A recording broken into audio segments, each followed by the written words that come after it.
Buenos días. Vamos a esperar un minuto para que se sigan incorporando participantes y damos la partida al webinar. Muchas gracias.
Buenos días, soy Francisco Matthews, socio fundador de NetGo.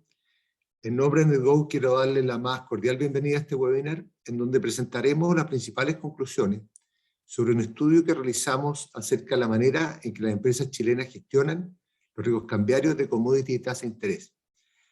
Cabe destacar que este es el segundo estudio que hacemos, el primero lo hicimos en julio de 2020, enfocado solamente en riesgo cambiario, y en este estudio incorporamos lo que es tasa de interés y commodity. NetGo lo fundamos en el año 2000 con el propósito de empoderar a los equipos de finanzas de las compañías para que estos gestionen los riesgos financieros como verdaderos expertos. Y en esa línea es que organizamos todos estos webinars. Creo que dado el contexto de volatilidad actual, no pudo ser más apropiado el momento para presentar las conclusiones de este estudio en que participaron 166 empresas chilenas. Por otro lado, el escenario actual ratifica nuestra visión en el sentido de que la gestión de riesgo financiero es una variable estratégica para las empresas. El expositor hoy será Claudio Morales, quien es socio fundador de NetGo también. Claudio es economista y cuenta con una amplia experiencia en diseño e implementación de estrategias de cobertura utilizando derivados por más de 20 años en compañías locales, colombianas y brasileras.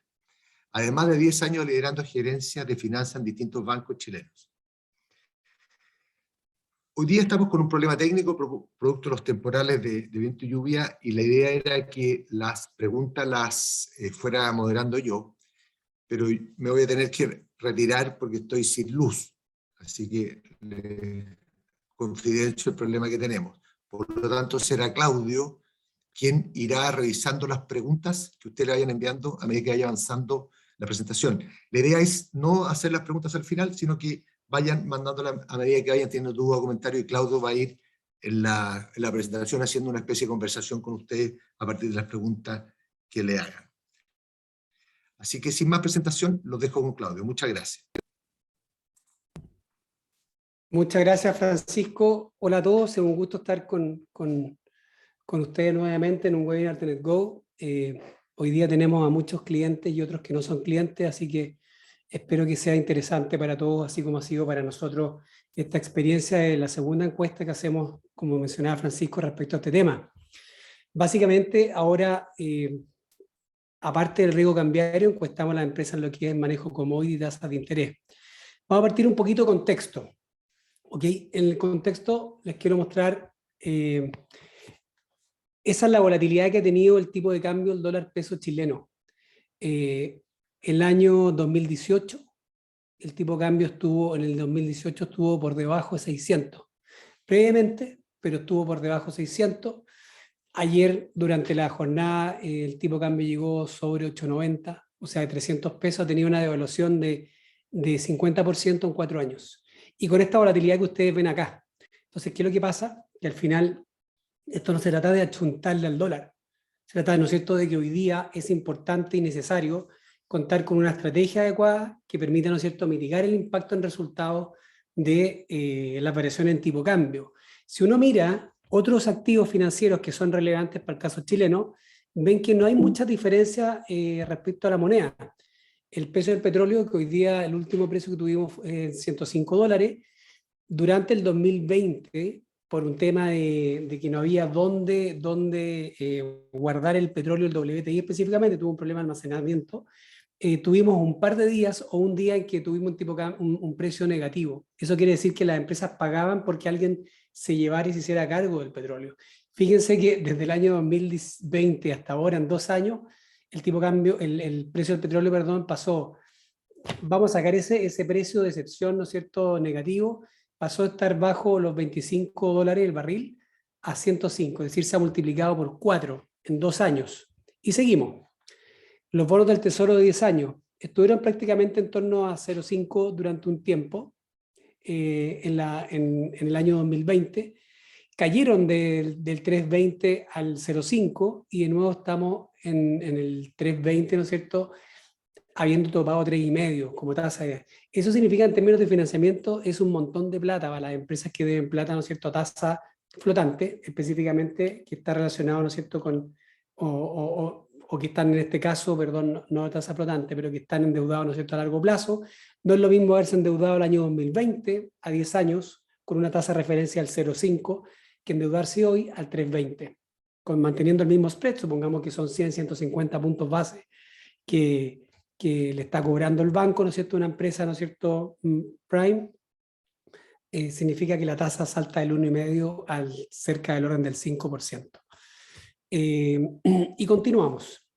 Dólar index. Esto ha pasado con el dólar en el mundo también.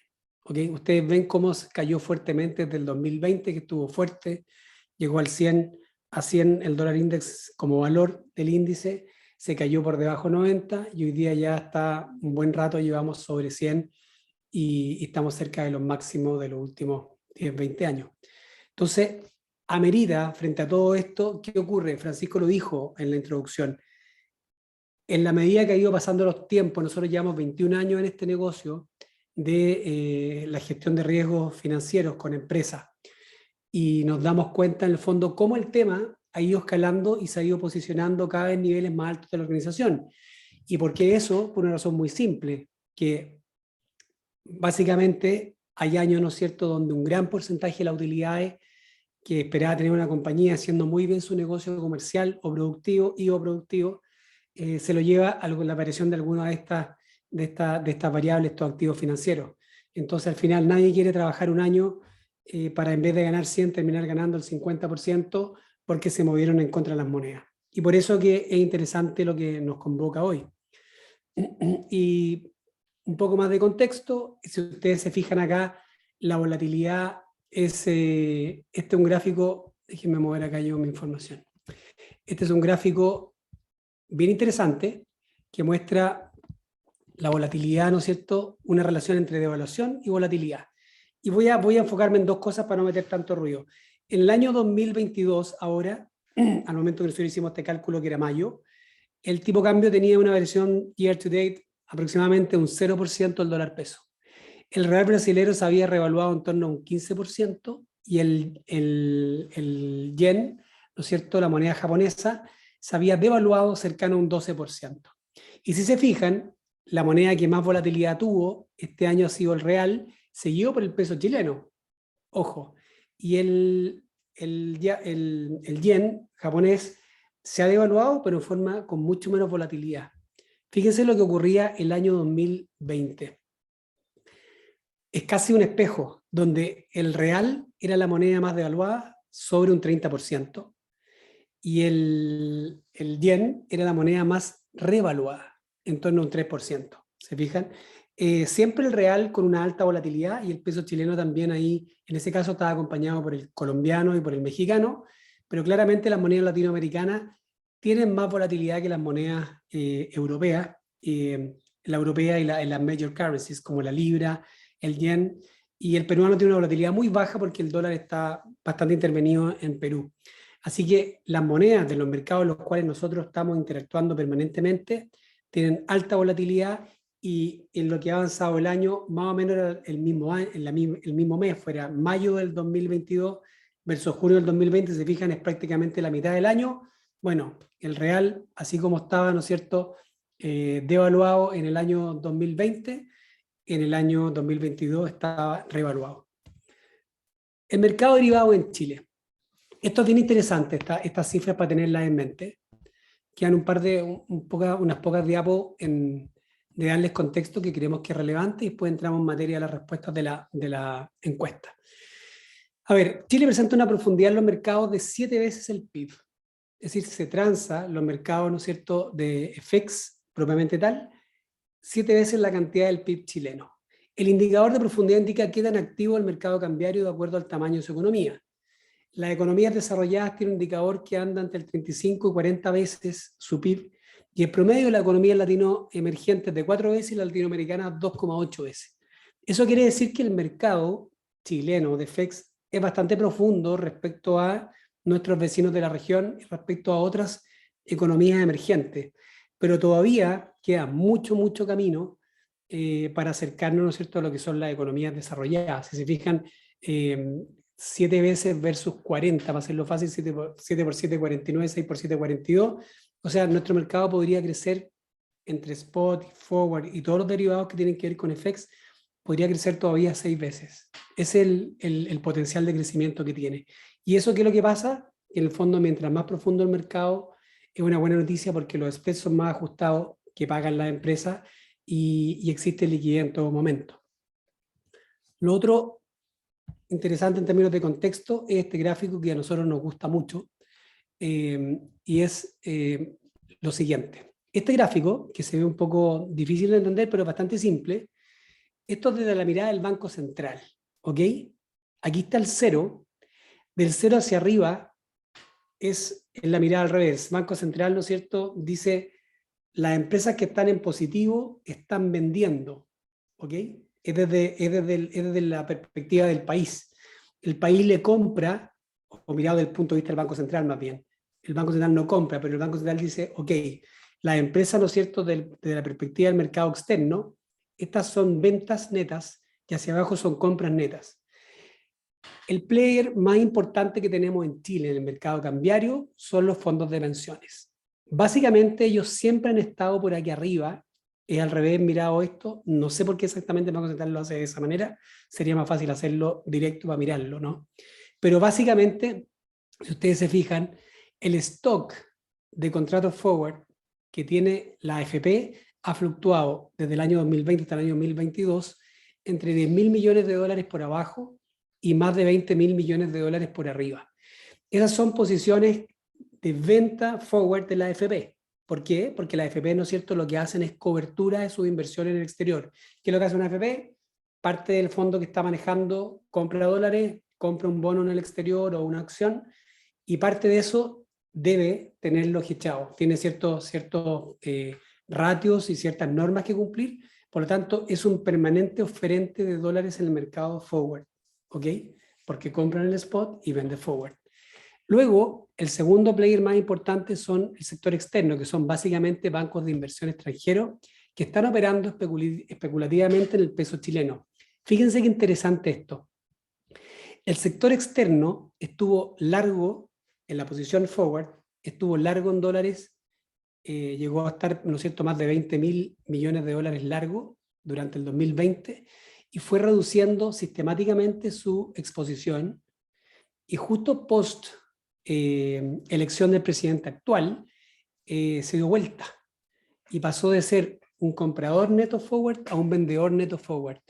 Y básicamente lo que explica esto es que independiente de la situación política y coyuntural que esté pasando en Chile, llegó una fuerte cantidad de dólares. Pasaron desde preelecciones al pic que hubo, ¿no es cierto?, por ahí por marzo, abril, vendieron aproximadamente unos 10.000 millones de dólares.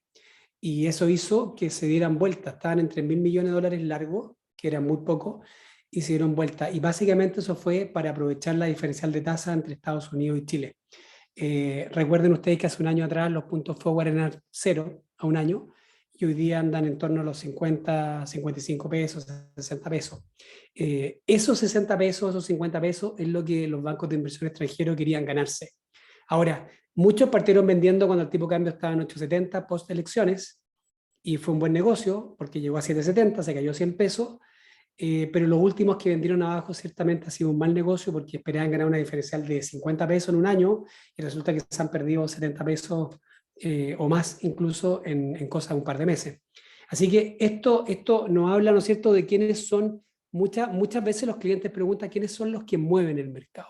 Bueno, los que tienen la capacidad de mover el mercado en el corto plazo, pero no cambiar una tendencia estructural, son justamente los bancos extranjeros y la AFP. También son importantes las compañías de seguro, pero si ustedes se fijan, esto que está en gris, la compañía de seguro tiende a tener un stock bastante estable de cobertura de su portfolio, y las empresas del sector real que están en amarillo, ¿cierto?, componen, ¿no es cierto?, una posición neta que han ido creciendo en el tiempo comprando dólares. Es decir, podemos concluir dos cosas ahí.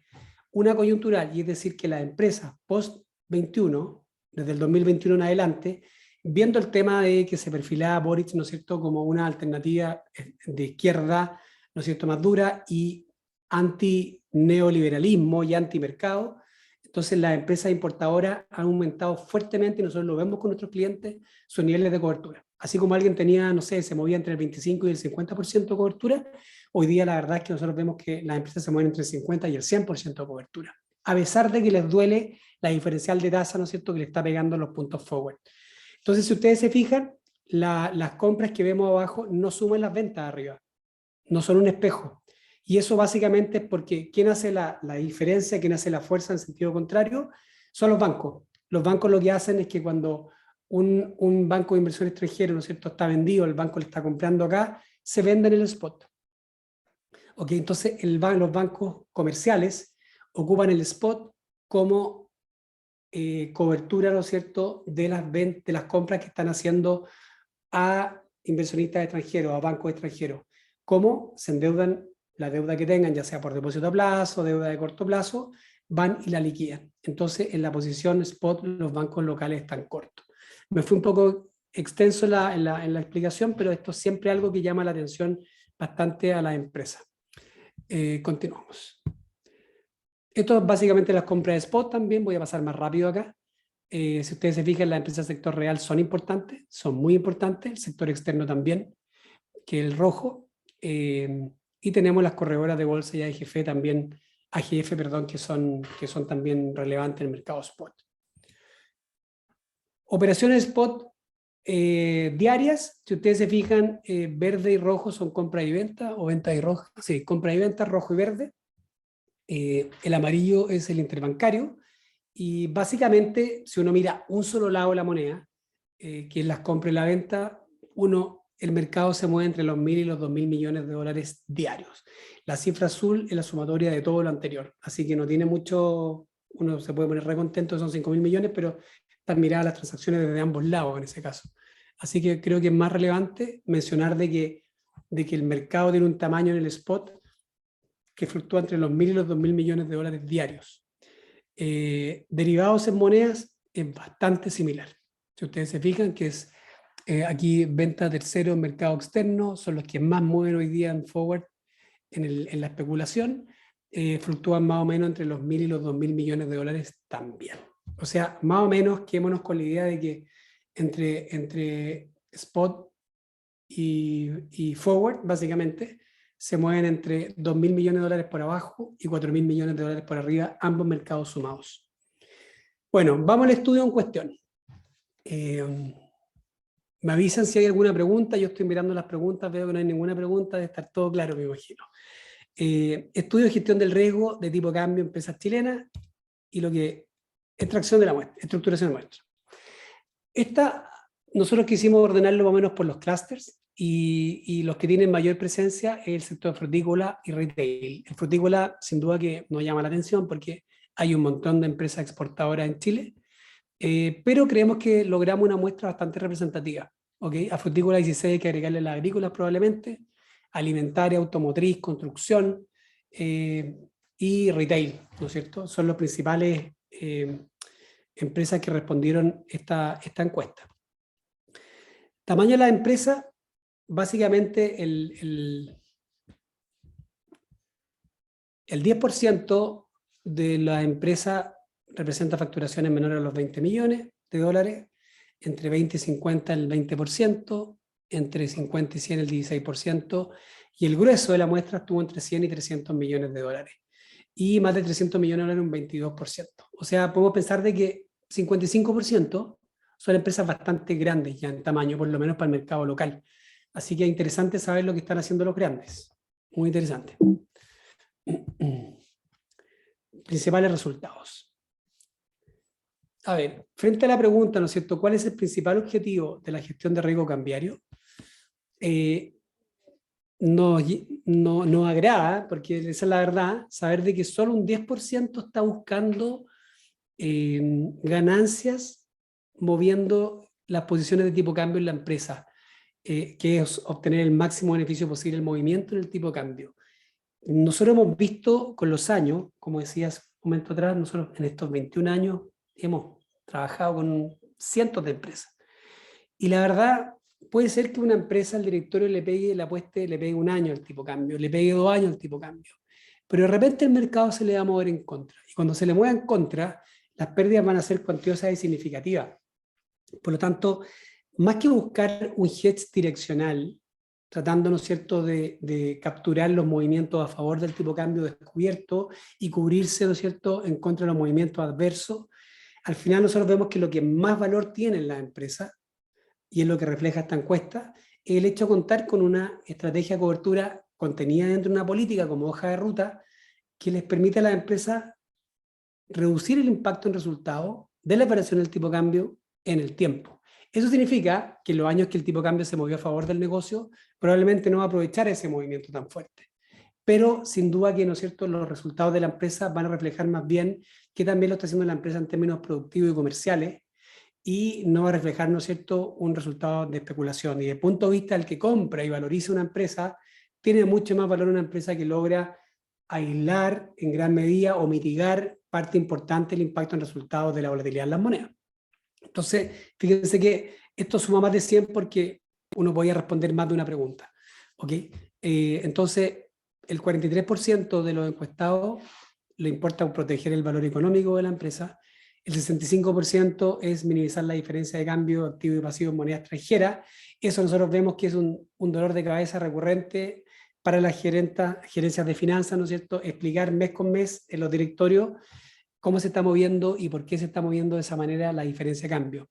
Es una cosa que con una correcta política y una correcta estrategia de cobertura se puede mitigar bastante, tendiendo ese número, llevarlo a una diferencia de cambio lo más cercana a cero posible.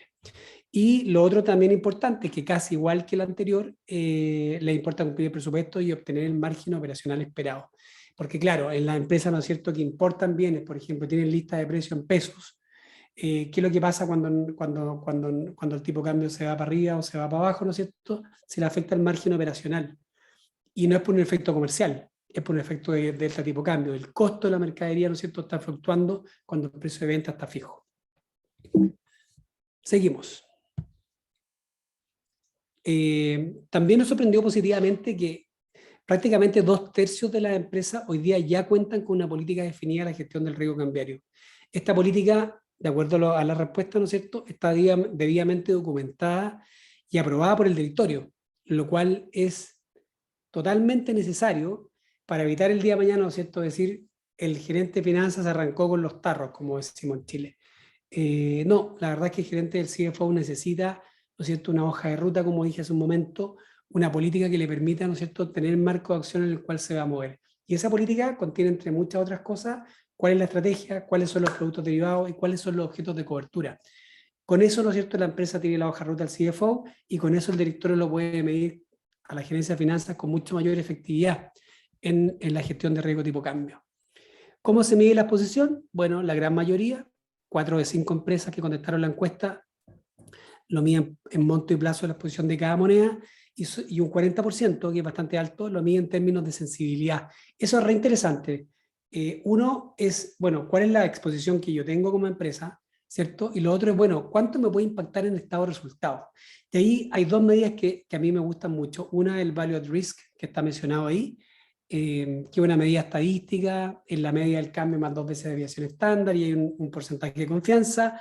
Es un tema que en cualquier literatura está, y eso permite, ¿no es cierto?, ver cuál es la máxima pérdida que yo podría tener como empresa en un periodo de tiempo determinado, con un 95, 90, lo que sea por ciento de confianza, frente a un movimiento adverso en el tipo cambio. Entonces, Si la máxima pérdida me da que es 10 y la empresa se gana 1000, entonces digo, el nivel de exposición no es tan relevante para este negocio, porque yo si hago bien las cosas me gano 1000. Si no me preocupa el tipo de cambio, si me mueve en contra me pierdo 10, o si no me gano 10. Y 10 sobre 1000 es un porcentaje realmente inmaterial.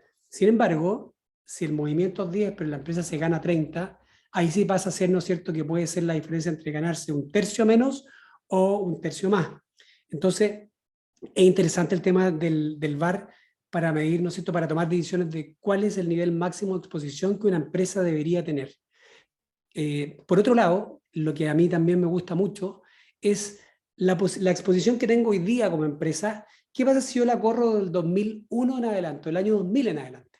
Es decir, tengo la estadística, ¿no es cierto?, del movimiento de precios de los últimos 22 años y digo, mi exposición hoy día son 10 millones de dólares. Bueno, veo, y supongamos que ese es el descalce que tengo en balance. Veo cómo ese descalce, si se mantiene, cómo gana o pierde valor en el tiempo, pasando por varias crisis.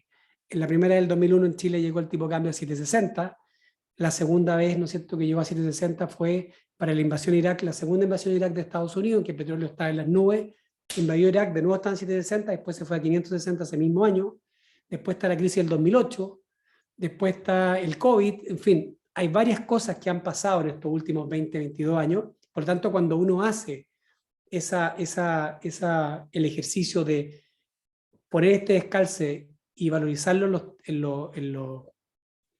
los tiempos anteriores, uno puede tener una idea de cuál sería el impacto en esa situación en los números y los resultados de la empresa hoy. Ustedes me están preguntando, creo, por el chat. Bueno, aquí Carlos Parra me pregunta, no, la idea no es obtener utilidad del movimiento del tipo de cambio, sino más bien disminuir variaciones, por eso el 65 y 64% de la gráfica. Exactamente, bueno, eso es lo que, no sé si se entendió bien, pero es lo que traté de decir, que efectivamente lo que buscan las empresas es bajar el impacto en resultados de los movimientos en tipo de cambio. Seguimos.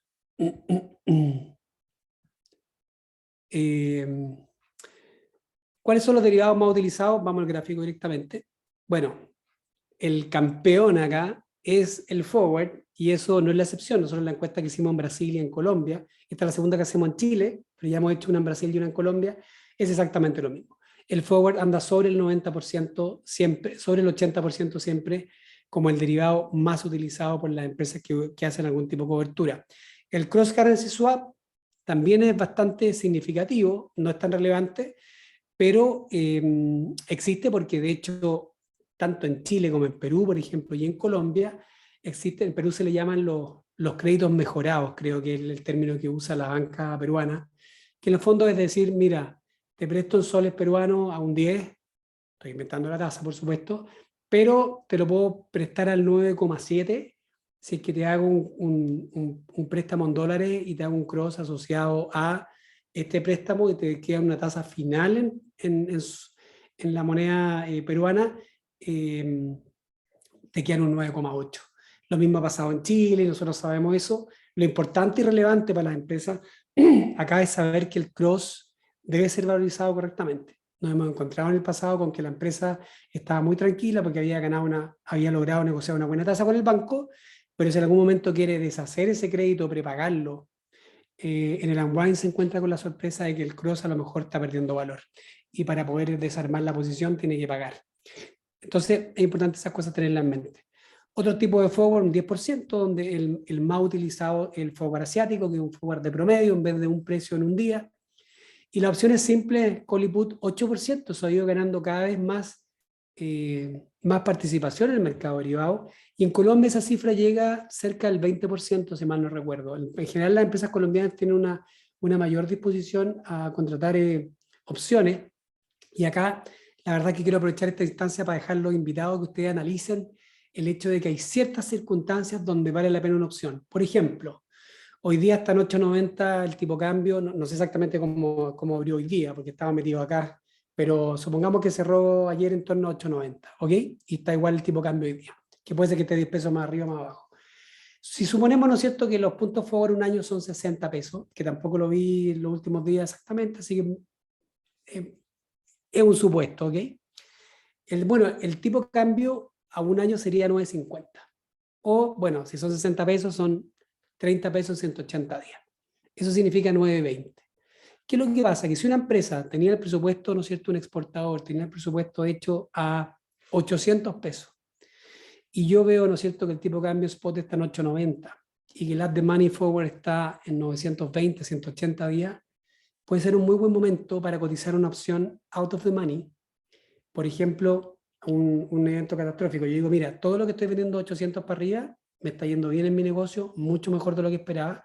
Por lo tanto, hoy día que está en 8.90, compro una opción, una put, compro el derecho a vender bajo 850 o bajo 830, a 180 días o a 90 días. Entonces, como los puntos forward son bastante positivos hoy día, hay una diferencial relevante, ¿no es cierto?, entre el precio spot y el forward. Bueno, esa opción es relativamente más barata. Entonces, parte de la ganancia que he tenido como exportador por el hecho de estar vendiendo mis dólares más arriba, lo puedo destinar a financiar una opción. Entonces, yo creo que las opciones debieran aumentar de presencia en los próximos años. Debieran las empresas chilenas considerarlas, ¿no es cierto?, porque hay ciertos momentos donde vale la pena. Hoy día las call están muy caras, obviamente porque el sesgo, ¿no es cierto?, es al alza, pero hay oportunidades en la put. El cero cost collar lo incluimos como parte de las opciones, ¿ok? Como otras opciones. A ver, déjame ver acá.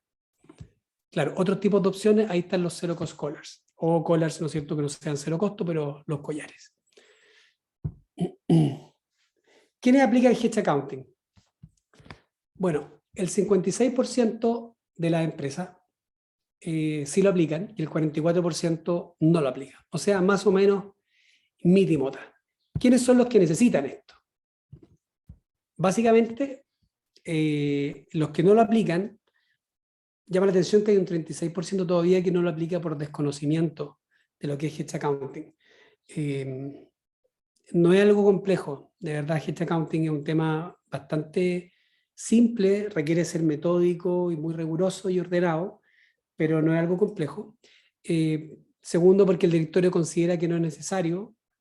Un tercio de las empresas contestaron eso, porque se cubre el descalce contable, que en ese caso efectivamente no se justifica hedge accounting, porque la gran gracia de hedge accounting es que permite, ¿no es cierto?, meter el resultado del derivado que se produce antes del vencimiento en el tiempo, en vez de que me afecte la cuenta de diferencia de cambio, va a mayor o menor valor patrimonial. Entonces lo dejo fuera de la cuenta de resultado y lo mantengo ahí hasta que vence la partida que estaba cubriendo junto con el derivado. ¿Ok? Y para hacer eso uno tiene que mantener la efectividad de la cobertura y hay ciertos requisitos que deben cumplirse. Pero básicamente, si una empresa tiene solamente cobertura y descalce de balance, no se justifica contabilidad de coberturas, porque uno efectivamente quiere que la valorización de los derivados, en este caso un forward, pegue en la cuenta de diferencia de cambio para que compense el movimiento de la diferencia de cambio adverso que se produzca, ¿no es cierto?, por el descalce entre activo y pasivo. ¿Qué más? Desafíos de la gestión de riesgo tipo cambio. ¿Cuáles son, frente a la pregunta que le hicimos, qué es lo más importante que necesita hoy día como desafío? La verdad es que mejorar la información financiera para la toma de decisiones, eso se repitió en la encuesta que hicimos en 2020, se repite ahora, se repite en Brasil y se repite en Colombia. Exactamente lo mismo. Un 46%, es decir, casi la mitad de las empresas, piensan que el principal desafío es mejorar la calidad de la información financiera para la toma de decisiones. Y ahí diseñar, aprobar e implementar políticas de gestión de riesgo financiero un 40%, mejorar los sistemas relacionados a la gestión financiera un 31%, que se parece bastante, esa pregunta podría ser parte incluso de la primera, y ahí va abajo utilizar contabilidad de cobertura, conocer el valor justo del mercado, ¿no es cierto?, los derivados, y que la alta dirección se involucre en la gestión de los riesgos financieros, ¿no es cierto?, algo que también llama la atención, que también están necesitando los gerentes de finanzas que respondieron a esta encuesta. Lo más relevante acá es que nosotros hemos visto en los últimos años un cambio donde las empresas cada vez están soltando o queriendo soltar más la planilla Excel y queriendo, ¿no es cierto?, tener sistemas más automatizados de control del riesgo. Para mitigar adecuadamente los riesgos financieros, primero hay que conocer el riesgo, Segundo, hay que medirlo adecuadamente y ahí se puede gestionar. Si no tengo los sistemas para medirlo adecuadamente, es difícil de poder gestionar adecuadamente también el riesgo. Entonces, por ahí va el tema de mejorar la información y también cuando yo estoy cerrando un derivado que están cada vez más complejos, los bancos nos llaman y nos ofrecen derivados que son muy creativos, muy necesarios muchas veces, pero bueno, no siempre el precio, el costo, el spread que se está pagando está visible en la llamada. Entonces, esa información es relevante también a la hora de cerrar con un banco. En cuanto a commodities, falta muy poquito, así que vamos bien en el tiempo, ¿siento? Bueno, pregúntenme más cosas, ¿eh? Tengo aquí, en preguntas y respuestas no hay nada. Me la están haciendo por el chat. Bueno, en fin, commodities.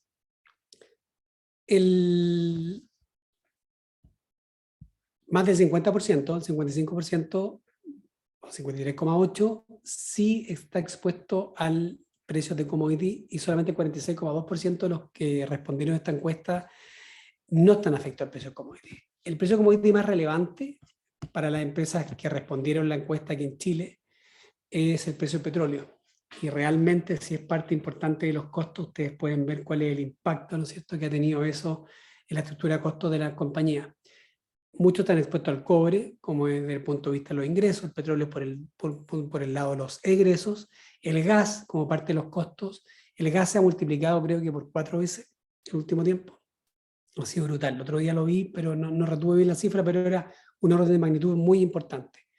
Y también expuesto al acero, al maíz y la soja, y todo está volando. Entonces la pregunta que le hicimos siguiente fue, bueno, ¿quiénes, no es cierto, cubren esto, digamos? Y la verdad es que la gran mayoría no utiliza derivados. Existe, salvo por las empresas mineras, que tienen una cultura de hedge activo por el lado comercial, ¿no es cierto?, para proteger los valores de los metales, muchas veces. En general, en las empresas chilenas no existe una cultura de hedge de commodity tan amplia y profunda como la que uno observa, por ejemplo, en empresas colombianas, donde ellos están acostumbrados, ellos son productores netos de petróleo todavía, eso podría cambiar durante los próximos 5 o 10 años, productores de café, productores de, en fin. Nosotros en Chile acá, que producimos granos, por ejemplo, bueno, si se vende en el mercado nacional, existe un precio que está más bien conocido, pero existe una poca cultura de cobertura por el lado de los egresos, es decir, por el costo del petróleo, por ejemplo. Perfectamente una empresa podría tener una estrategia y una política de cobertura del precio del petróleo si representa por ejemplo, no sé, un 20% de los costos. Entonces, eso es algo que nos llama la atención. Y los que cubren usan fundamentalmente futuro, 26%, y algo opciones, un 14%. Fíjense que es más fuerte en este mercado, como porcentaje de los que cubren, que en el mercado FX. El mercado FX, el gran campeón y rey es el forward, y las opciones están con una participación muy baja. Estos mercados de futuro y opciones son mucho más desarrollados, estos mercados, y afuera, la verdad es que no existe la posibilidad del forward, muchas veces no existe, o es mucho menos factible que operar en una bolsa cuando uno opera directamente con el precio del futuro.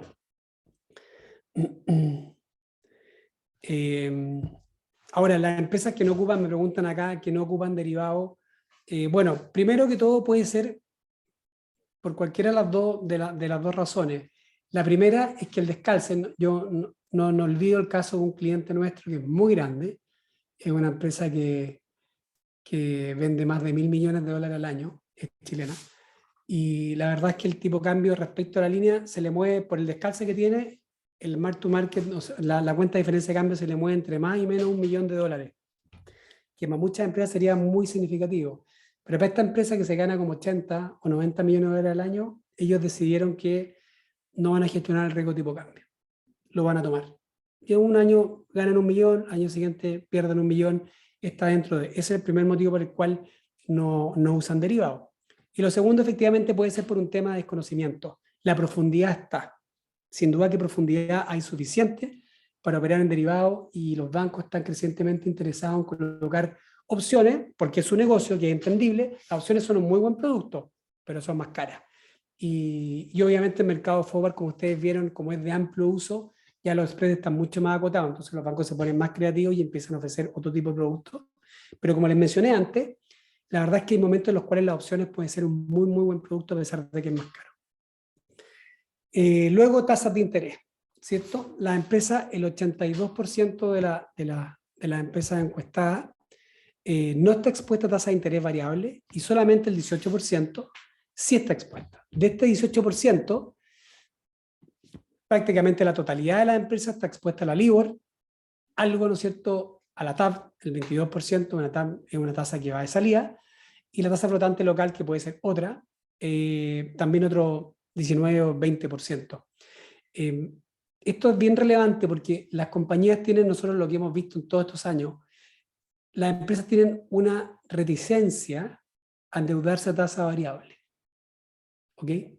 Y nosotros hicimos un estudio hace años atrás, que salvo por circunstancias como esta, en que se ve, ¿no es cierto?, que las tasas cortas pueden llegar a un nivel tan alto que terminen pagando más que haber fijado la tasa antes, en general la mayor parte del tiempo el financiamiento más barato para una compañía, si uno piensa en el largo plazo, estamos hablando de 10, 20, 30, 40, 50 años, y lo hicimos para la LIBOR, era mucho más barato irse a tasa flotante.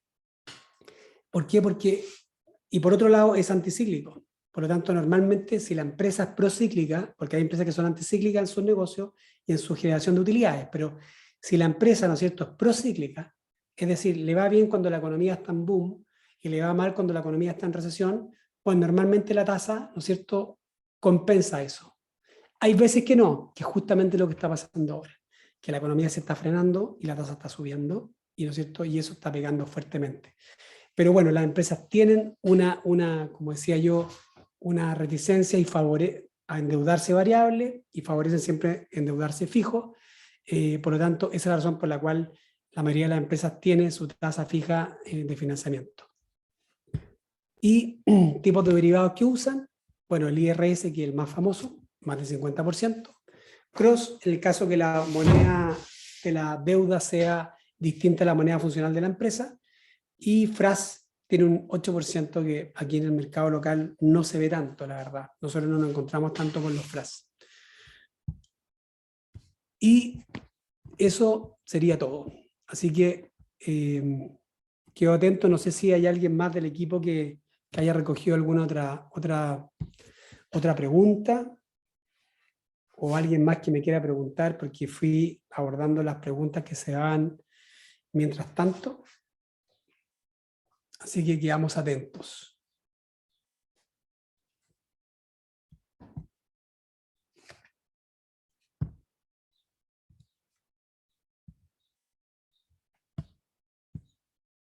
Bueno, esta webinar lo va a tener que terminar yo, un poco atípico, porque Francisco tuvo problemas, ¿no es cierto?, con el tema de la luz, así que le agradezco mucho que hayan participado en el día de hoy, y nos estaremos viendo, espero, en un próximo webinar que hagamos en NetGo. Así que un gran abrazo para todos. Ah, una pregunta, que hay para los pocos que quedan acá conectados. Adelante. Qué bueno que les gustó. Buen webinar, así que espero que les haya gustado. Baja incidencia, modelo del cross currency. Ah, claro. Bueno, lo que pasa es que el cross currency swap lo hacen solamente, lo utilizan, lo que nosotros vemos, no sé si solamente, pero la gran mayoría, solamente cuando consiguen una deuda en una tasa, en una moneda distinta a la funcional, es cuando yo necesito, ¿no es cierto?, cambiar la moneda de esa deuda a la moneda de mi negocio, y por lo tanto voy a un cross currency swap. También se podría usar el cross para cubrir ¿no es cierto?, flujos en el tiempo, que vayan cayendo, ¿no es cierto?, flujos altamente probables. Yo los podría cubrir con un cross en vez de con una sumatoria de forwards. Pero el grueso, frente a la pregunta, ¿no es cierto?, que me hace M. Rebolledo, el grueso de cross currency swap se toma nada más que para soplar una deuda. ¿Ok? Bueno, y cualquier cosa, si quedan dudas también, pero si quedan dudas respecto a lo que hablamos hoy día, nos pueden escribir y nosotros encantados le responderemos lo que ustedes necesiten saber. ¿Ok? Así que muchas gracias, que tengan un muy buen día.